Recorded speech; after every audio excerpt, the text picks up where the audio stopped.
去偏远山村给闺蜜当伴娘，得到了当地人最热情的接待。他们辛苦采集清晨的露水给我饮用，用珍藏了10几年的秘制酒来招待我，还让我涂抹当地最有名的养颜膏。我觉得有点受宠若惊，偶然在看直播时说起这事，网友纷纷羡慕我有一个好闺蜜。可那年轻的主播却变了脸色，还不快跑！他们是要把你做成活仙人。闺蜜周周国庆期间要结婚了，我特意提前过去给她帮忙，顺便给她当伴娘。这是个很偏远的山区，我转了好久的车才到。不过村子里的人都很热情，热情到让我有些受宠若惊。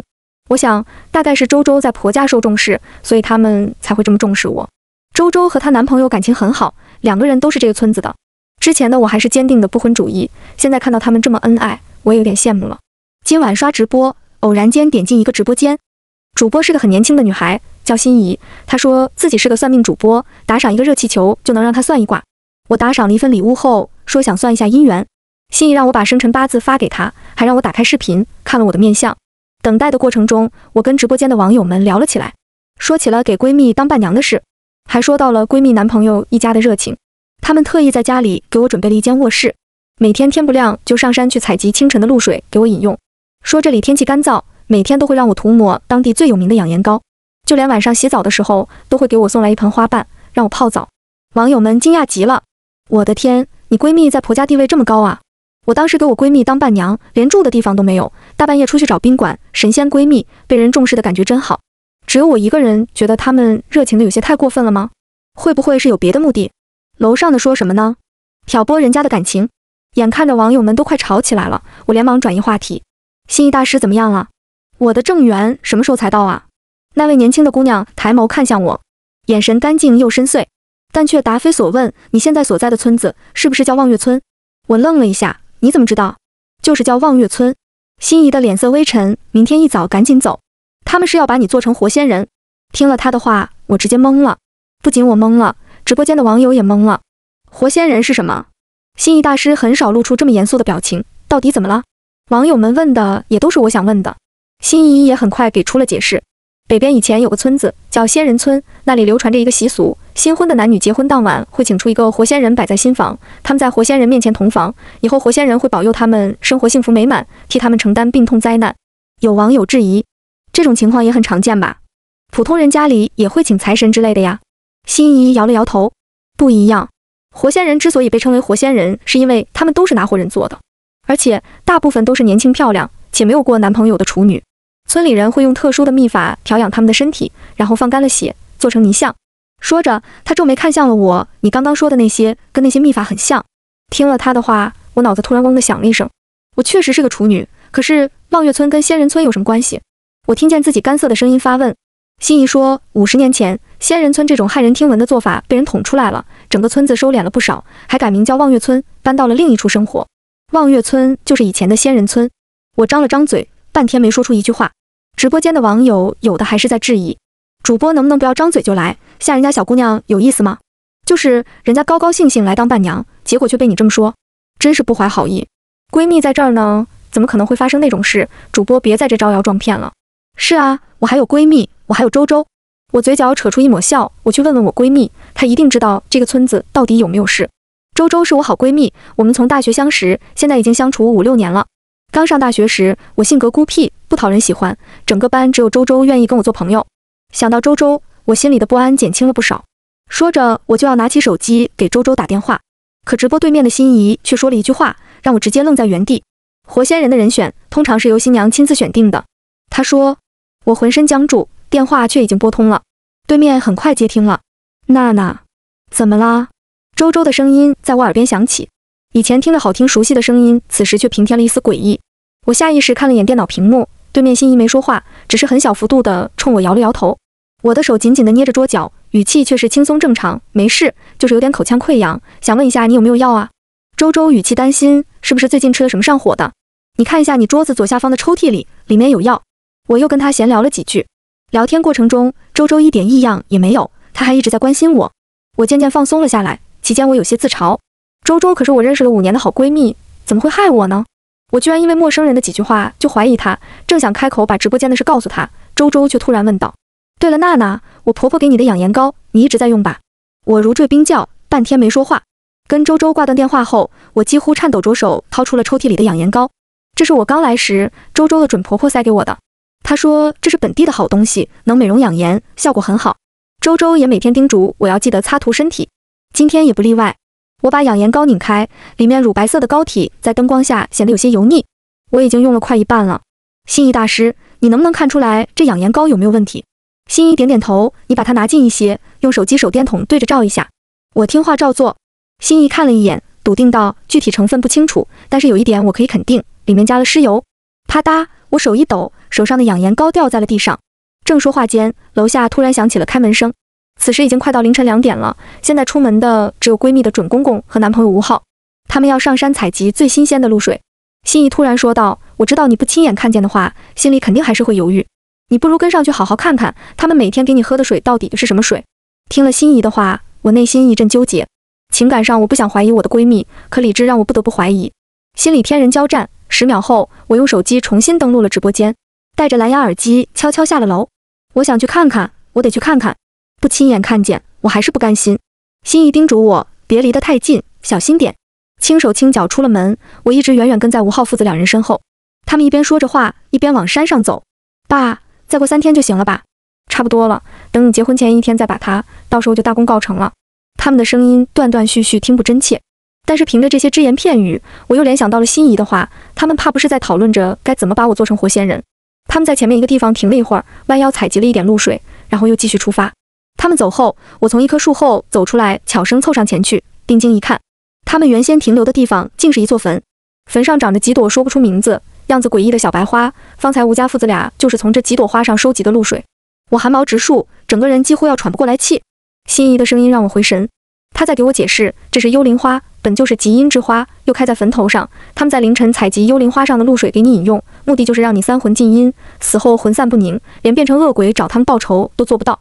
听了心仪的话，我心里再也没有一丝怀疑，他们就是要害我。我心如肋骨，转头就要往山下走，却因为太过惊慌，不小心踩到了地上干枯的树枝。条件反射让我立马蹲了下来，竭尽全力藏在坟堆后面。我在心里祈祷那父子俩没有听见，可是我运气不太好，他们听见了，还回来了。吴昊问道：爸，你刚刚有没有听见什么动静？听见了，仔细找找。他们的脚步声离我越来越近，地上的枯枝被踩得咔嚓响，在静谧的森林显得格外诡异。我蜷缩着身体，用手死死捂着嘴。有一人停在了这座坟的另一边，他声音尖锐渗人：哈，我看见了你了，出来吧。是吴昊，他发现我了。我头皮发麻，下意识就要站起来往外跑，耳机里传来了心仪的低喝：别动，他在炸你。我深吸了几口气，没再动作。就在这时，天空中一声闷雷炸响，吴昊抬头看了看天，转身离开。爸，要下雨了，咱们得抓紧时间了。刚刚估计是什么松鼠野猫，不用在意。他们没说几句就转身往山上走了。等他们的脚步声彻底消失，耳边再次充斥着森林里的虫鸣鸟叫。我放下捂着嘴的手，整个人瘫坐在地上。没磨蹭多久，我赶紧从地上爬起来，按原路返回了。回到住处，我抽空看了眼手机，直播间的弹幕密密麻麻，全都是在劝我快跑。此时再也没有一个人怀疑心仪所说的真实性，毕竟吴家父子的怪异之处，大家亲眼所见。我向来听劝，二话没说就开始收拾东西，把要紧的身份证、钱包、充电宝塞进衣服口袋，其他的东西我再也没精力去拿了。我得趁着天黑赶紧跑。此时已经将近凌晨3点，我握着手机，一把拉开了房门。却不想房门口猝不及防出现了一道黑影，我被吓了一跳，差点叫了出来。娜娜，你这是要去哪儿？这是周周的声音。我颤抖着手打开了房间的灯，只见周周站在我房门几步开外，正看着我。此时的她再也不是我印象中温柔可人的好闺蜜，而是心怀鬼胎的恶魔。我咽了咽口水，紧张到手心出汗。心仪在耳机里提醒我要下雨了。我脱口而出道：刚刚听见打雷了，我有双鞋还晾在阳台，我准备去收回来。周周一动不动地看着我，目光在我身上不停打量着。3秒后，他笑了：我已经帮你收起来了。听到楼上有动静，我就上来看看。没事，你睡觉吧。周周的视线在我背后的房间里一扫而过，然后极自然地转身下楼。我僵硬着身体回了房间，关门关灯。楼下传来了窸窸窣窣的动静，男人的声音紧接着响了起来。他们刻意压低的声音在寂静的夜里很清晰。是吴家父子回来了，他们在跟周周说话。我清楚地意识到，我今晚的逃跑计划失败了。躺在床上，我久久无法入睡，但是心仪先困了。他打了个哈欠，直播先挂了，我得睡一会儿了。一听这话，我有些心慌，正要说话，心怡又开口了，别害怕，安心睡一觉，目前还没到把你做成活仙人的时候。明天我坐最早的一班车赶过去，大概需要1整天的时间，你保护好自己。悬了好久的心这才稍稍落地。虽然我跟这个主播素不相识，但对他却有种说不清道不明的信任感。我把手机放在胸前，深吸一口气，强迫自己开始休息。早上6点，公鸡开始打鸣。吴家人醒得很早，我下楼的时候，他们已经做好了饭。望月村没有结婚前新人不能碰面的习俗，周周也一直住在这里。他端着一杯水走到我面前，娜娜，诺，养生水。周周朝我笑了笑，吴昊和我公公凌晨才采的，可甜了。我看着那杯水，不动声色地接了过来。真是太麻烦他们了。你是贵客吗？周周说完这话并没有走，反而就站在那儿，似乎是要亲眼看着我把这水喝下去。我的心沉了沉，抬手将那杯水一口喝完。周周接过空水杯，饭做好了，快来吃饭吧。吃完饭后，我借口说要消消食，准备去村子里到处转转。实际上，我是要找机会联系心怡。可不知道怎么回事，周周今天格外关注我。一听我要出去，他立马放下手中的事，我跟你一起去。你对村子还不熟，我怕你走丢了。他一边亲昵地挽上我的胳膊，一边打趣，你方向感一向不好，之前上课都过了1个学期，你还是连教室都找不到。我讪笑了2声，没再说话了。周周拉着我在村子里转了转。回去的路上，我们碰到了一伙敲锣打鼓的村民，他们腰间挂着红绸带，抬着什么东西，正往一户人家去。周周笑盈盈地说，那户人家今天娶媳妇呢。你猜他们抬着的是什么？队伍慢慢从我们面前走过，轿子上的东西被红布遮得严严实实。一阵风吹过，红布掀起一角，我看着那露出的泥像瞳孔骤缩。他们抬着的是活仙人。周周的声音在我耳边响起，每对新人结婚时都会请一位活仙人回家。我的声音干涩僵硬，你也有吗？周周朝我眨了眨眼，我也有啊，我的活仙人可比他们的好得多。心怡联系不上了。不仅仅是心怡，我跟所有人都联系不上了。我的手机被周周不小心掉进了水池里，已经开不了机了。他们一家人已经开始对我起疑。距离周周跟吴昊的婚礼只有3天了，所以最快明天，最迟后天，他们一定会对我动手。很快到了深夜，周周上楼来，亲眼看着我往身上涂抹了养颜膏。他递给我一杯水，娜娜，这几天真是辛苦你了。我笑了笑，没事的。说话间，楼下院子里传来了磨刀霍霍声。我走到窗边看了一眼，是吴昊在用磨刀石磨刀。察觉到我的视线，他抬头看过来，看到窗子后的我，他咧开嘴角朝我笑了笑。周周不知道什么时候走到我身后，明天就要杀鸡了。他说刀磨得快些，杀鸡利索些。养那些鸡我费了不少功夫呢，我也不想让他们死得太痛苦。他这话说得怪异极了，听着是在说鸡，可我总觉得他是意有所指。瞬时遍体生寒。周周走后，我走到门前，伸手按了按门把手。毫不意外，房门被人从外面反锁住了。就连唯一的一扇玻璃窗都被人从外面锁住了。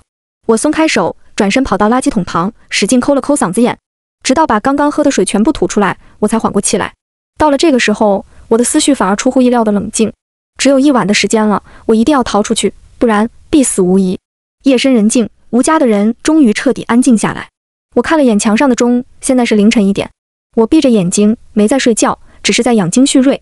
不知道过了多久，直到第1声攻击活仙人 BDO22 打鸣声响起，我睁开了眼睛。周周曾跟我说过望月村的规矩，新人结婚，娘家人会在婆家这边住1晚，第2天一早再敲锣打鼓的送走，以示尊重。昨天看到的那户人家已经开始放爆竹了，爆竹炸开的声响很大，我快速从床上爬了起来，搬起椅子就往玻璃上砸。这里的玻璃时间久，质量并不好，几乎没费多少力气，玻璃窗就被砸碎了。声响被爆竹声遮掩过去，我甚至来不及想会不会被他们发现，只抓紧时间，不顾一切地翻了出去，跳在窗外的小阳台上。吴家人还没起来，我小心翼翼地踩在墙沿上，冲着院子里的稻草堆奋力一跃。稻草堆不大，但我跳得挺准，落在稻草堆上，然后顺势滚落在地上。左脚腕传来一阵刺痛，应该是摔伤了。我一瘸一拐地爬起来，从院墙翻出去，往我记忆里昨天娶亲的那户人家赶。爆竹声还在继续，他们有人还没走，我需要搭上他们的车，离开望月村。我运气不错，我过去的时候，新娘娘家人还有一辆越野车没走。偷偷钻进越野车的后备箱后，我屏住呼吸，听见有人坐上了车。那是一对夫妻，是新娘的哥哥嫂嫂。女人伸了个懒腰，今天得赶回城里，下午还约了人打麻将呢。昨天晚上我看见那个活仙人了，你妹妹挑选的活仙人年纪好小啊。男人笑了笑，据说是个高中生呢，干净得很，离家出走被我妹妹带回来了。女人啧了一声，运气真好。车子被发动，慢慢驶向了村口。颠簸中，我仿佛听见不远处有人在喊：跑了！他跑了！车子晃晃悠悠，不知道走了多久。我没敢掉以轻心，时刻保持着警惕，直到颠簸的越野车突然变得平稳。车里的女人叹了一口气，总算到了水泥路。村子里的路太难走了。水泥路，这意味着我已经出了望月村。我克制着内心的激动，小心翼翼地从后备箱抬头往上面看。路边树木丛生，能看见高高的电线杆，还有电线上蹦蹦跳跳的麻雀。它们给了我一种我已经完全逃出了望月村的错觉。我开始思考，我现在该怎么逃出这辆越野车。车子又行驶了快半个小时。我听见男人说前面有个公共厕所，我要停一下。女人应和，我也要去。似乎老天都在眷顾我。车子慢慢停了下来，等到两人从车上下去走进厕所的时候，我一鼓作气从车上跑了下来，藏进了一边的便利店里。四周杳无人烟，只有这么一个小小的休息站。我的出现让看店的老婆婆吓了一跳，我没来得及解释，躲在她那小小收银台的下面，一直到那辆越野车重新发动，然后离开。老婆婆拍了拍我的肩膀，小姑娘，他们走了。我长长吐出一口气，整个人如释重负，跌坐在地上。直到这时，我才发现我的腿是软的。谢谢。我扶着墙从地上爬起来。老婆婆关切地看着我，小姑娘，你怎么了？我强忍着泪水，我遇到了很不好的事情，摸遍了全身才摸出了10块钱。我能借用一下你的电话吗？老婆婆点点头，你别急，我手机在里面充电呢，我这就去给你拿。她步履蹒跚地站起来，往里面的小屋子走了几步后，她停了下来，伸手拿过纸杯，在饮水机接了一杯水，转身递给我。小姑娘，你先喝口水吧。我下意识接了过来，谢谢。老婆婆朝我温和地笑了笑，走进了小屋。也许是她所表现出来的善意，也许我在潜意识里认为自己已经脱离了危险。我坐在这间小小的便利店，身体和思绪都得到了些许放松。一放松，那些疲累便加倍袭来，也愈发觉得口干舌燥起来。我低头看了眼手中温热的水，忍不住仰头喝了一口，意识逐渐陷入昏沉，眼前的景象开始变得模糊。最后，我看见那老婆婆从小屋子里出来了，一只手夹着烟，一只手握着手机，正在跟别人通电话。人在我这儿呢，你赶紧让小浩来把他接走。老吴啊，不是我说你，活鲜人都能弄丢，你可真是没用。他瞥了我一眼，那眼神全然不似之前那么和善，只剩下轻蔑与不耐。在他眼里，我只是一只待宰的羔羊。我张了张嘴，嗓子里只能发出一点含混的声音。他从桌子抽屉里摸出了一个喷雾，对着我的脸喷了下去。3秒后，世界陷入了一片黑暗。我是被冷水泼醒的，活动了一下僵硬的四肢，我听见了锁链碰撞的声音。慢慢睁开眼睛，这里光线昏暗，四周摆放着乱七八糟的农具，角落里还有老鼠慢慢爬过。视线里出现了一双鞋，我抬头看过去，是吴昊。他蹲下来看着我，抓着我的头发，强制让我仰着脖子。跑啊，你不是会跑吗？现在怎么不跑了？他彻底露出了恶魔的爪牙，对我的恶意也不屑于再隐藏。要不是那便利店正好是我姑婆开的，就还真的让你跑了。后天就是我跟周周的婚礼了，你放心，你一定会亲眼见证我们的幸福。他拍了拍我的脸，冷笑着走了出去。木门的关上，我无力地倒在地上。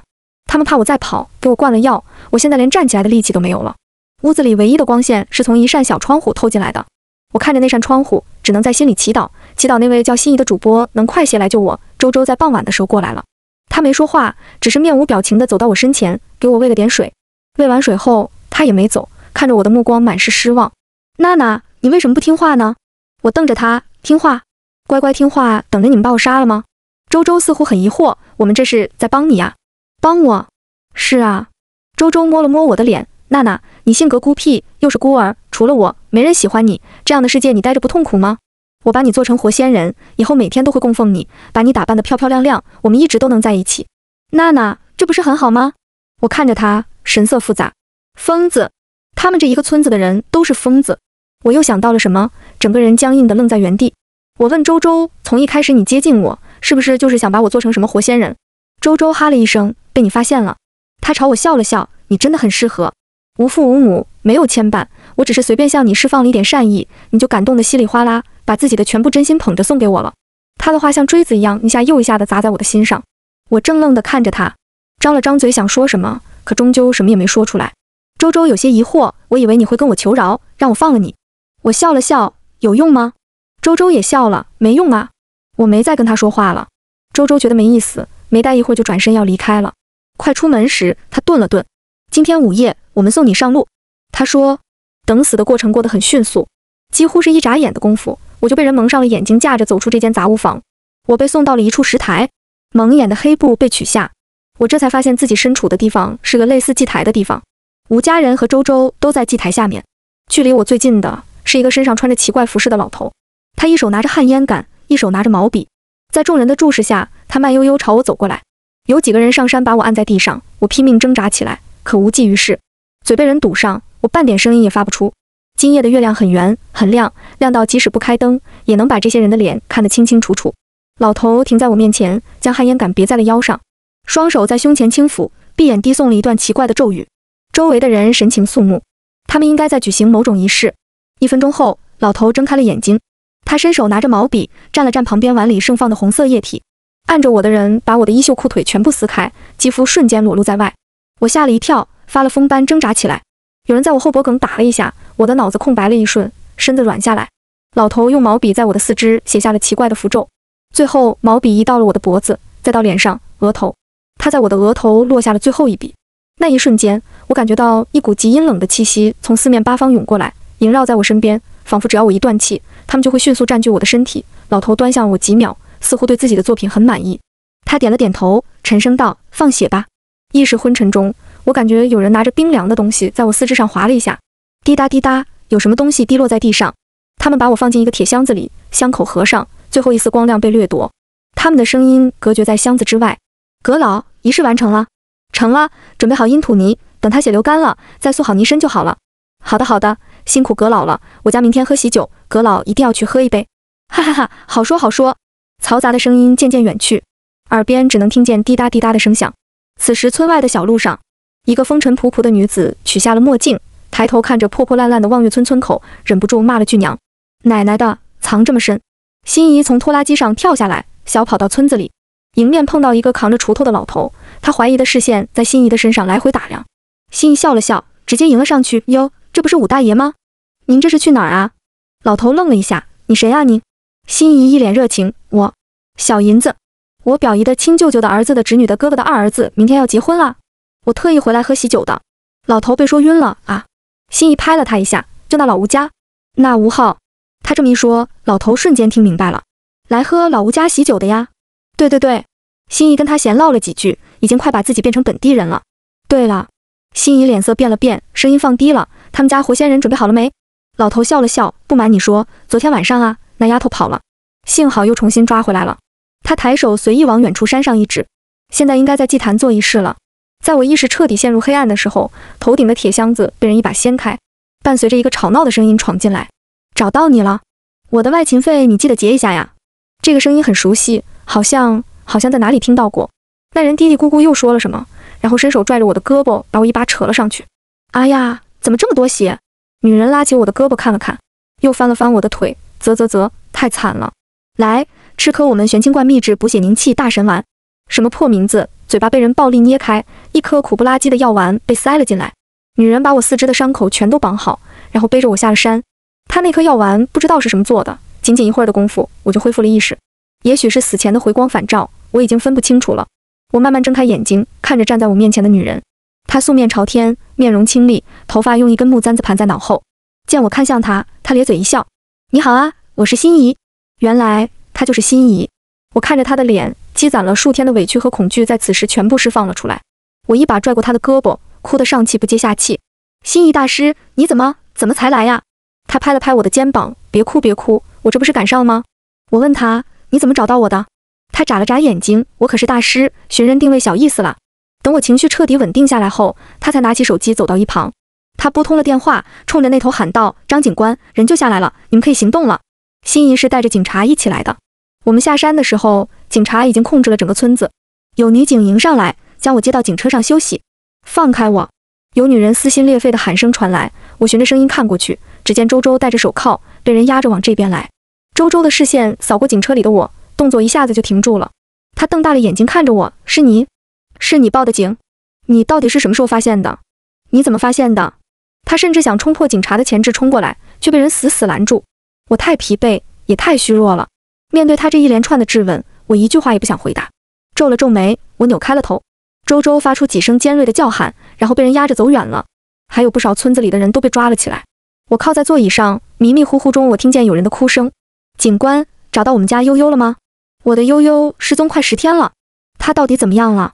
我慢慢睁开眼睛，转头看过去，只见一对中年夫妻拽着一个警察的胳膊哭喊着。我旁边有女警也在说话，他们的女儿才高2，10多天前跟他们吵架，一气之下离家出走了，一直没找到。据说这里的那些活仙人就喜欢找那些离家出走的姑娘，或者那些没什么人牵挂的孤儿。我眨了眨眼睛，从车上走了下去，脚步一软，差点摔下去，女警连忙扶了我一把。你现在还不能走。我轻轻拨开她的手，朝那对父母的方向喊道，我知道你们女儿在哪儿，我带你们去找她。来到之前刚刚办过喜事的那家门口，那对父母拨开警察，直接冲了进去。我站在楼下，抬头看着楼上。几分钟后，楼上传来了撕心裂肺的哭喊。我闭了闭眼睛，不知什么时候已经泪流满面。心怡走到我旁边，伸手捏了捏我的手。这个村子的人还真是作孽。他神情冷淡，语气冰冷。说罢，他低下了头，低诵着尔时就苦天尊，遍满十方界，常以威神力，就拔诸众生，得离于迷途，众生不知觉，如盲见日月。他的声音似乎有股神奇的力量，仿佛我的灵魂都在他的声音里被安抚。这是什么？往生咒，希望他们来世无病无灾，一生顺遂。望月村再也不复存在，那些手上沾了鲜血的村民都将被判刑。一切终于尘埃落定，可他曾带来的恐惧和伤害却是不可磨灭的。我不知道那对夫妻现在怎么样了，被救出后的1个月，我还常常半夜惊醒。